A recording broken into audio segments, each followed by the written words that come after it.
Olá, meus amigos. Aqui é Guilherme Ramos Sens, sou médico e terapeuta natural, e nós vamos falar um pouquinho hoje sobre a oração eficaz, mas não qualquer oração, a oração biblicamente eficaz, porque na palavra de Deus nós encontramos os princípios adequados para nos ajudar a orar como convém. É claro que podíamos ter muitos estudos, várias abordagens sobre esse assunto. Hoje nós tentaremos fazer um tipo de abordagem, trazer princípios bíblicos que vão tornar a nossa oração mais efetiva, mais aceitável diante dos céus, porque a nossa vida estará mais de acordo com aquilo que o Senhor pede. Inclusive, vamos começar esse assunto orando? Oremos então. Se possível, feche seus olhos, ajoelhe-se diante de Deus, se assim for possível, e ore comigo agora. Bondoso Deus e amado Pai, nós lhe damos graças, Senhor, pelo privilégio de estarmos em tua proteção e companhia. Muito obrigado, ó Pai, por podermos nos entregar a ti, porque tu prometesses estar aonde teus filhos se reunissem. Muito obrigado porque tu és assim, um Deus tão bom, justo, santo, maravilhoso. Queremos pedir, por favor, nos méritos de Cristo, o perdão dos nossos pecados e pedir ao Pai que o teu Espírito esteja com cada um de nós. Vamos iniciar um estudo sobre a oração e pedimos que, se era a tua vontade, tu possas nos batizar com o teu Espírito, nos encher plenamente, para que possamos, ao Senhor, ser convencidos da justiça, da verdade, do juízo, do pecado que há em nós, da tua santidade, do dom de Cristo Jesus, e nos lembrarmos que Cristo nos ensinou e, através do exemplo dele, aprendermos a orar.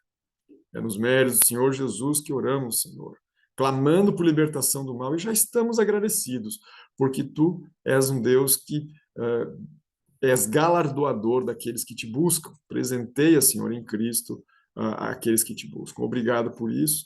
Nos guia, nos dirige, se necessário, nos corrige. Em Cristo. Amém. Obrigado, Pai. Bom, sem mais delongas, vamos então para esse estudo sobre oração. Tá? Vamos compartilhar aí com os amigos algumas imagens e alguns textos da palavra do Senhor. Vamos falar então sobre esse estudo, essa ciência da oração. Tá? Vamos então conversar sobre a oração segundo a vontade de Deus. Vamos buscar critérios para termos aí uma oração eficaz. Olha só esse texto.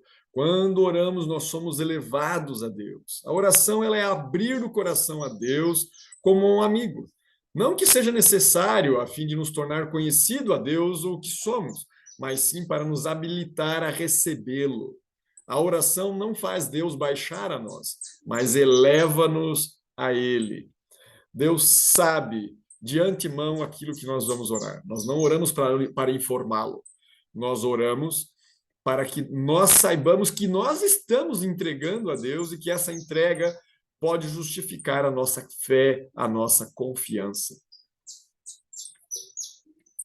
E ao fazermos isso, dia após dia, permanentemente durante o dia todo e todo dia, nós vamos sendo cheios da atmosfera do céu, cheios do Espírito do Senhor, cheios dos méritos de Cristo Jesus. A nossa grande necessidade, eu vou te convidar se possível, pegar aí a sua Bíblia, tá? Nós vamos estudar muitas passagens sobre oração nesse dia. Vamos abrir do pão da vida, vamos abrir da palavra do Senhor e vamos estudar aí algumas passagens. Para facilitar o acompanhamento aí, tá? Eu vou estar mostrando as passagens também, mas é muito bom você ter a tua Bíblia aberta e poder aí também estudar, ver na palavra, conferir. Uma atitude de bereano, né? Aqueles que eram de Bereia eram melhor do que os de Tessalônica, porque foram nas Escrituras para ver se realmente era assim. Então, se possível, abra a tua Bíblia, em especial em duas passagens inicialmente, Marcos 14:37 e Efésios 6:18. Então, Marcos 14:37 nos diz assim: voltando-se, né, Jesus no Getsêmani, voltando-se, achou-os dormindo. Então, vamos lá, Pedro, Tiago e João dormindo. E Jesus se dirige a Pedro: Simão, tu dormes? Não pudestes vigiar nem mesmo uma hora? O texto de Efésios, tá, o texto seguinte de Efésios, nos diz assim, Efésios 6,18, Paulo falando, com toda oração e súplica, orando em todo tempo no Espírito, e para isso vigiando com toda perseverança e súplica por todos os santos. O que nós aprendemos desses dois textos? Nós aprendemos que o segredo da vitória está na oração e na vigilância, ou seja, não é para ficar dormindo, na oração constante e na súplica. Está no Espírito, está na intercessão. Desses textos bíblicos que acabamos de ler, nós entendemos essas bênçãos. Toda oração e súplica, orando em todo o tempo, constante, no Espírito, vigiando com perseverança e súplica por todos os santos, intercedendo. Nós aprendemos que nós devemos vigiar e orar. Então, a cada resumo de algum conjunto de textos, eu vou estar dando aí junto para vocês as principais dicas, resumindo as principais dicas que serão aí para nós segredos da vitória de uma vida de oração. E é o que nós precisamos então fazer: orarmos e orarmos mais a cada dia, com certeza. Vamos aprender mais então de dois textos importantes a buscar termos fé e mais fé. Vamos ler agora Tiago, capítulo 1, versos 5 e 6, e a seguida Hebreus, capítulo 4, versos 15 e 16, e também o capítulo 11, versos 6. Vamos lá, então. Tiago nos diz assim: se, porém, algum de vós necessita de sabedoria, peça a Deus que a todos dá liberalmente, e nada lhes impropera. Deus não retém as bênçãos que são importantes para a salvação do seu filho. Precisas tu de força? Rogue a ele e ele dará. Precisas tu de esperança, de fé, de bondade, do caráter de Cristo Jesus, do amor do Senhor. Precisa de sabedoria? Peça a Deus que a todos dá liberalmente e nada lhes impropere, ser-lhe-á concedida. Peça, porém, com fé, em nada duvidando, pois o que duvida é semelhante à onda do mar, impelida e agitada pelo vento. Porque não temos sumo sacerdote que não possa se compadecer das nossas fraquezas. Antes foi ele, Jesus Cristo, tentado em todas as coisas à nossa semelhança, mas sem pecado. Acheguemos, portanto, confiadamente junto ao trono da graça, a fim de recebermos misericórdia e acharmos graça para socorro em ocasião oportuna. A base da oração e da fé é aquilo que nós precisamos desenvolver para termos uma vida de oração biblicamente eficaz. E qual que é a chave para vivermos isso? Qual que é a chave? A palavra de Deus é a chave. Ela é a semente que, quando entesourada no coração, vai brotar, frutificar a 100 por 1. O sentido da parábola da semente é que a semente é a palavra de Deus. Olha aqui outra pérola maravilhosa na vida de alguém que busca o Senhor em oração. Quando chegamos a pedir misericórdia e bênçãos de Deus, devemos fazê-lo de tendo no nosso coração um espírito de amor e de perdão. Como poderemos orar, perdoa as nossas dívidas, assim como perdoamos aos nossos devedores, e não obstante alimentar um espírito de irreconciliação? Nós temos que ter um espírito de que vamos buscar a conciliação com o nosso irmão. Se esperamos que nossas orações sejam atendidas, devemos perdoar os outros do mesmo modo e na mesma medida em que esperamos ser perdoados. Então, devemos buscar ter aí alguns conselhos práticos para chegar a desenvolver essas coisas, e será o que nós vamos buscar agora. Vamos buscar aí uma sequência, são 10 textos, tá? 10 na Bíblia, também é um número bastante ligado aí àquilo que pertence a Deus, como, por exemplo, o dízimo. Mas não por isso que peguei 10 textos, foram 10 textos que eu escolhi que me falam muito bem sobre critérios para termos uma oração eficaz, biblicamente falando, que é o assunto geral desse vídeo, tá? Então, escolhi aí uma forma... Jesuscidência, como nós dizemos por aqui, foram 10 textos que eu recebi aí de uma conversa com amigos, tá? Me foi apresentado por amigos e, ao longo dos meus estudos, eu coloquei também aqui alguns a mais. Tá? Nós vamos ver cada um desses textos que estão aí na tela. Tá? Você pode estar vendo aí junto comigo também. Vamos, então, a cada um deles. O primeiro, tá? O primeiro está em Isaías, no capítulo 44, verso 3, e no capítulo 57, verso 15. Porque derramarei água sobre o sedento e torrentes sobre a terra seca. Derramarei o meu espírito sobre toda a tua posteridade e a minha bênção sobre os teus descendentes. Porque assim diz o alto, o sublime, que habita a eternidade, o qual tem o nome santo. Habito no alto e santo lugar, mas habito também com contrito e abatido de espírito, para vivificar o espírito dos abatidos e vivificar o coração dos contritos.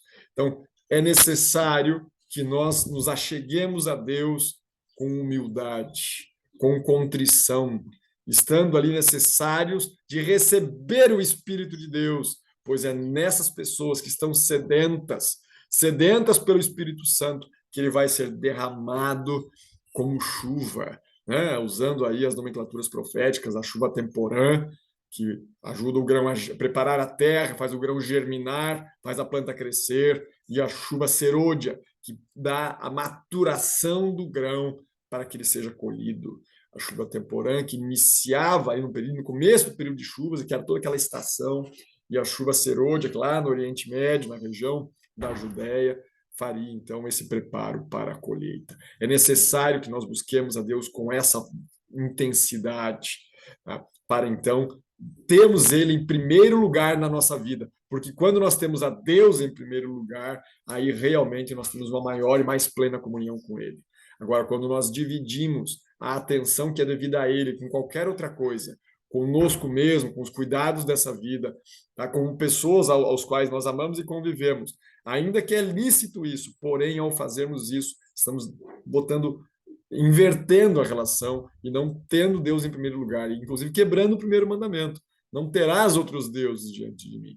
Então, é importante para uma oração eficaz que nós busquemos Deus com toda a intensidade, com humildade, com mansidão, com contrição, para podermos realmente aí discernirmos melhor as impressões do Santo Espírito e a nossa oração poder receber a intercessão de Cristo diante de nós e a intercessão do Espírito, que intercede por nós de uma forma que nós não podemos exprimir muitas e muitas vezes. No segundo texto, Salmo 66, 18, lemos: se eu no coração contemplar a vaidade, o Senhor não me teria ouvido. Opa! Então, além do que fazer, ter um espírito manso e humilde para buscar a Deus, contrito, eu preciso também cuidar para ter uma oração eficaz em termos bíblicos daquilo que eu não devo fazer. Eu não devo ficar contemplando a vaidade, a mim mesmo. Eu não devo tentar engrandecer a mim mesmo. Porque, novamente, se eu fizer isso, eu estarei colocando o meu eu acima de Deus. E aí eu estarei pecando, e se peco, o meu pecado faz separação entre mim e o meu Deus. Nos diz Isaías 59, verso 2. Agora, o Senhor, daqueles que o buscam e o temem, o Senhor não está com o ouvido trancado, não está com o braço encolhido para que não possa abençoar. É necessário que nós busquemos a Deus para perdão dos nossos pecados em Cristo Jesus, para poder orarmos como convém. E então as nossas orações poderão ser ouvidas. No texto de 1 João, nós lemos: se dissermos que não temos cometido pecado, nós o fazemos mentiroso e a sua palavra não está em nós. Segundo o capítulo 2, versos 1 a 6, nos diz: filhinhos meus, essas coisas vos escrevo para que não pequeis. O objetivo de Deus é que nós não pequemos. Nós devemos saber que Jesus Cristo é nosso Salvador, mas isso não nos permite viver de qualquer jeito. Deus vai nos salvar do pecado, mas ele não vai nos salvar no pecado. Se ficarmos no pecado com N, no pecado nós não teremos salvação, seremos rebeldes, seremos iguais àqueles que andam no caminho largo, na porta larga, e infelizmente alcançam perdição. Agora, aquele que anda no caminho estreito, entra pela porta estreita, esse encontra salvação e misericórdia. Então devemos viver como quem busca não pecar. Filhinhos, essas coisas vos escrevo para que não pequeis. Não pequeis, o pecado aqui é o pecado ato. Você voluntariamente erra. Não significa pecado natureza. Eu tenho uma natureza pecaminosa. Nós lemos isso, por exemplo, em Romanos, capítulo 7, a partir do verso 15. A luta, a batalha entre a lei do mal, a lei da carne e da morte, e a lei do espírito e da vida. A batalha entre as duas naturezas, a natureza pecaminosa e a natureza santificada. É necessário batalhar para que possamos em Cristo encontrar perdão, nos seus méritos, nós encontrarmos aí a salvação, porque esse mesmo texto de 1 João, só que no verso 9, o verso anterior, nos diz que ele é fiel e justo para nos perdoar os pecados, e não apenas para nos perdoar os pecados, mas para nos purificar de toda a injustiça. Então podemos ser puros em Cristo Jesus, nós podemos ser perdoados e purificados. E essas coisas são nos ditas para que nós não pequemos. Se todavia alguém pecar, nós temos um advogado junto ao Pai, Jesus Cristo, o justo. Então, se for o ato, né, o pecado não é hamartia, não é o ato por rebeldia, nós podemos, então, contar com Jesus Cristo como nosso advogado, como um justo advogado diante do Pai. Tá? Agora, se nós pecarmos por deslize, pecou sem querer pecar, aí nós temos perdão. Agora, se for pecado por rebeldia, aí realmente é mais complexo. Porque ele, Jesus, ele é a propiciação pelos nossos pecados, e não somente pelos nossos próprios, mas também pelos do mundo inteiro. Ora, nós sabemos que temos conhecido por isso, se guardamos os seus mandamentos. Por quê? Porque aquele que diz eu o conheço e não guarda os seus mandamentos é mentiroso, porque está pecando. E nele não está a verdade. Esse mesmo texto de João, o texto de Tiago nos fala aqui, a lei de Deus é santa, justa e boa, e que o pecado é a transgressão da lei. Não podemos viver pecando à torta direita. Aquele, entretanto, que nos guarda a sua palavra, nele verdadeiramente tem sido aperfeiçoado. O amor de Deus tem sido aperfeiçoado. Nisso sabemos que estamos nele. Aquele que me diz que permanece nele, deve também andar como ele andou.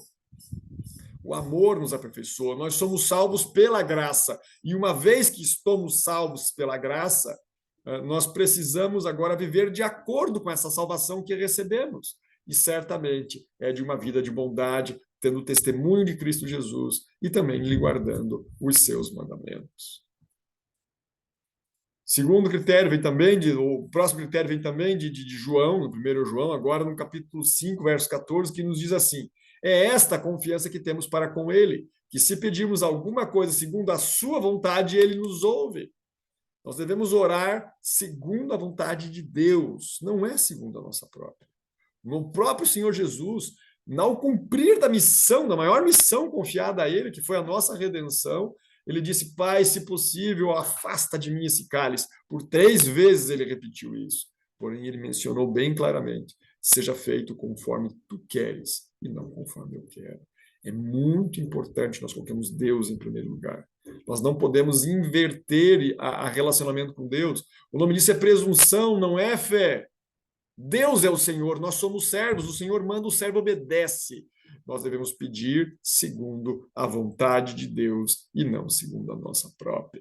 Em 1 João 3, versos 21 e 22, nós lemos: amados, se o coração não nos acusar, temos confiança diante de Deus, que aquilo que pedimos dele recebemos, porque guardamos os seus mandamentos e fazemos diante dele o que lhe é agradável. A guarda dos mandamentos, deixar de pecar e buscar agradar a Deus é um outro critério para a oração eficaz. Em Tiago nós lemos: se porém algum de vós necessita de sabedoria, peça a Deus que dá liberalmente e nada nos impropera e vai ser concedido, mas ore com fé. É necessário ter fé para poder receber essa bênção.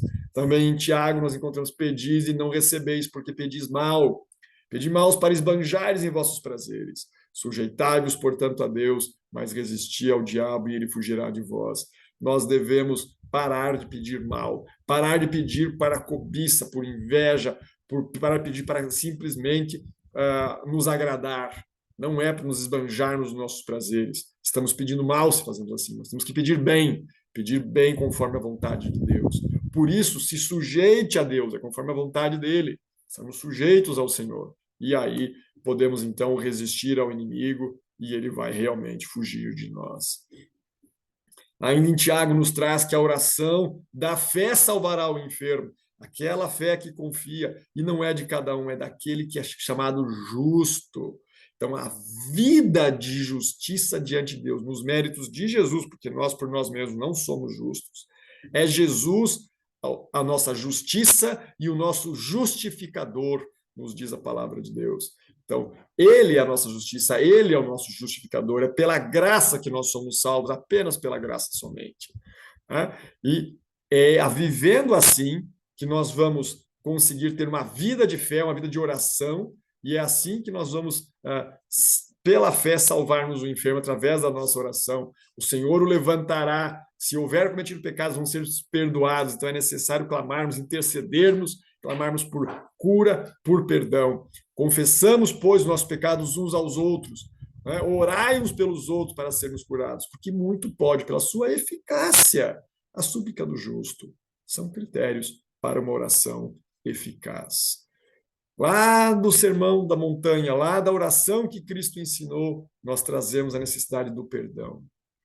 Por se ao trazermos ao altar a tua oferta, e ali te lembrares que de teu irmão tem alguma coisa contra ti, deixa perante o altar a tua oferta. E vai primeiro se reconciliar com o teu irmão, e então, voltando, faze a tua oferta.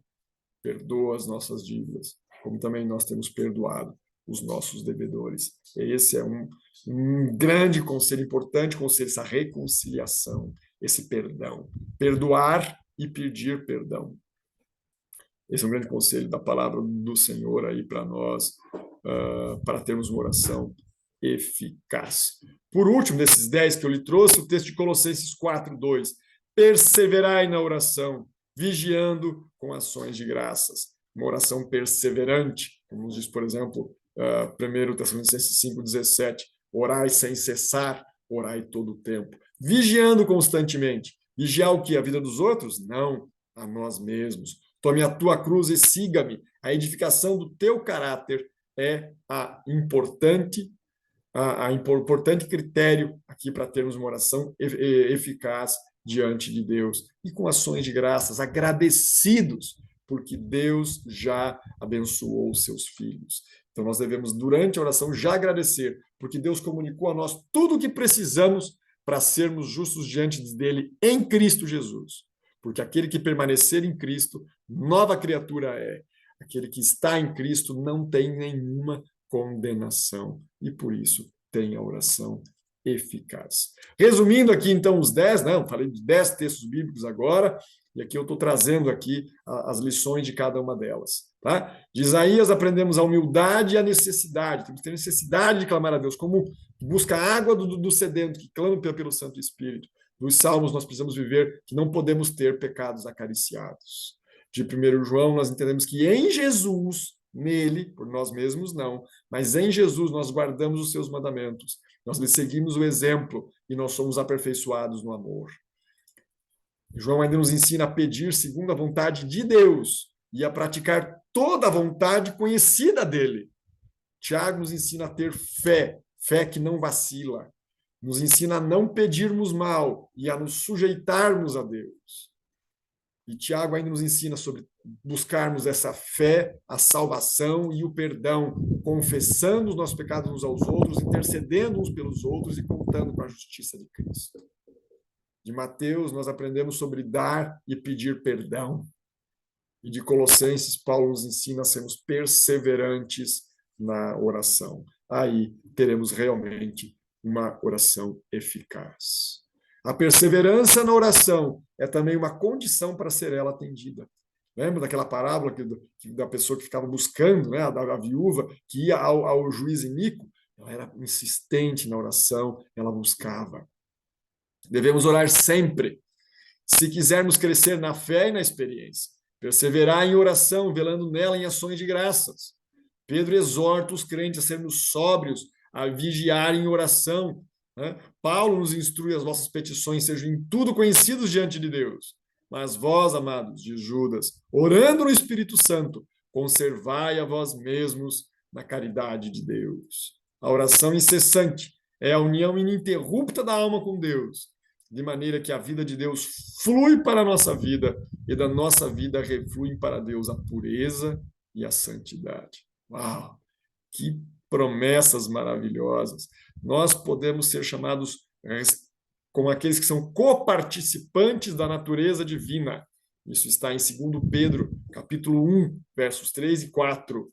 Tá? Podemos ser achados em Cristo Jesus, coparticipantes da natureza divina, porque através da oração incessante, numa união ininterrupta da alma com Deus, de maneira que a vida de Deus flui para a nossa vida e da nossa vida refluem para Deus a pureza e a santidade.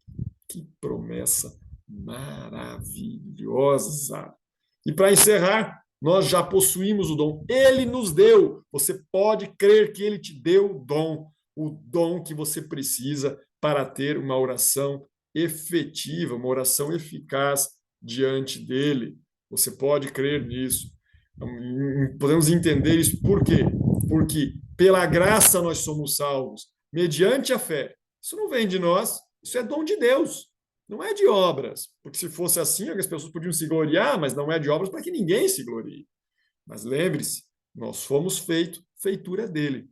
Criados em Cristo Jesus para quê? Para viver de qualquer jeito, conforme você quiser, inclusive continuar pecando se quiser? Você foi criado em Cristo Jesus para as boas obras. Aquelas obras que Deus de antemão preparou para que andássemos nelas. E ele é o autor e o consumador da fé, por isso ele já nos deu, ele cria isso em ti, ele é o autor da fé, e ele vai consumar, ele vai aperfeiçoar, ele vai completar a obra que um dia iniciou, nos fala Filipenses 1, verso 6.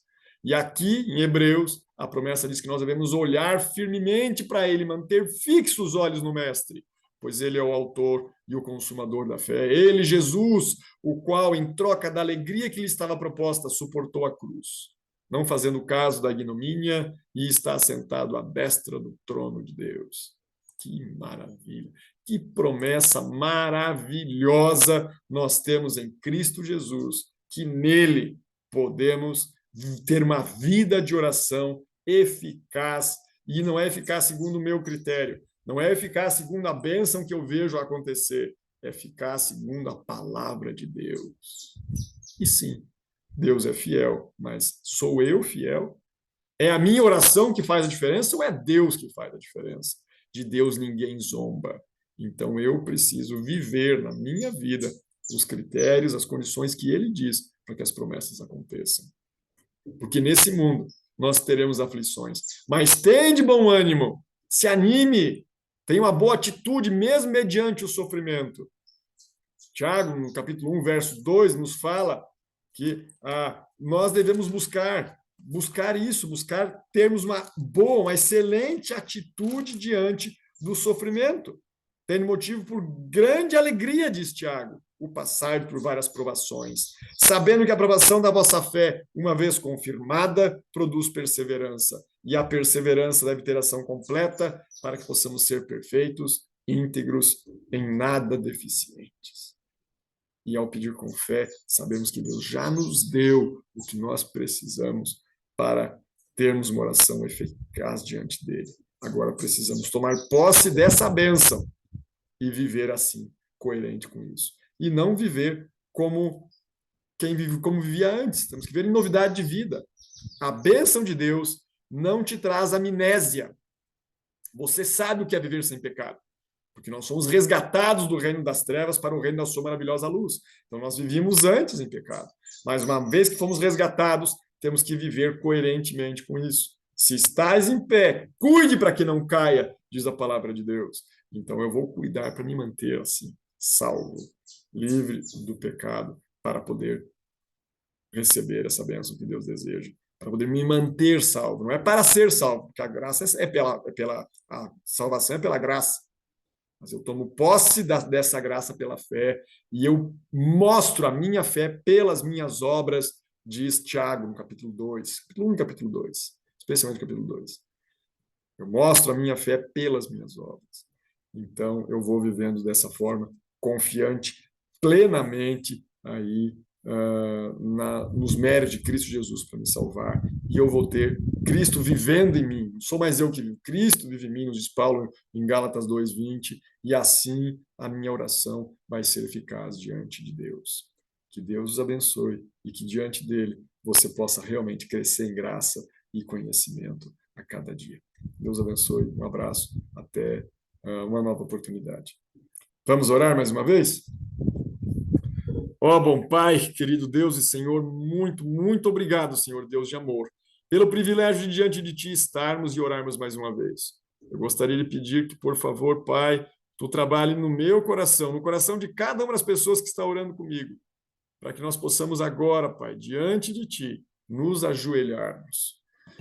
Ó Pai de amor, nós Te damos graças pelo dom de Cristo Jesus e porque nele, em Cristo, podemos nos achegar com segurança ao Teu trono da graça, sabendo que Tu és galardoador daqueles que Te buscam. Obrigado, Senhor Deus de amor, por Tua infinita bondade e misericórdia. Trabalha, pois, por favor, no nosso coração, para sermos Teus. Os méritos de Jesus Cristo oramos, Senhor, já agradecidos, entregues, em nome de Jesus. Amém. Amém, ó, queridos. Meus queridos, que o Espírito Santo esteja contigo, lhe guie, lhe conduza e, se necessário, lhe corrija nesse dia, para que tu possa ser um instrumento efetivo e agradável ao Senhor e possa aí ser transformado pela renovação da tua mente e poder experimentar a boa, perfeita, santa e agradável vontade de Deus. Um abraço, até o nosso próximo momento. Sigam e permaneçam no Senhor. Até lá.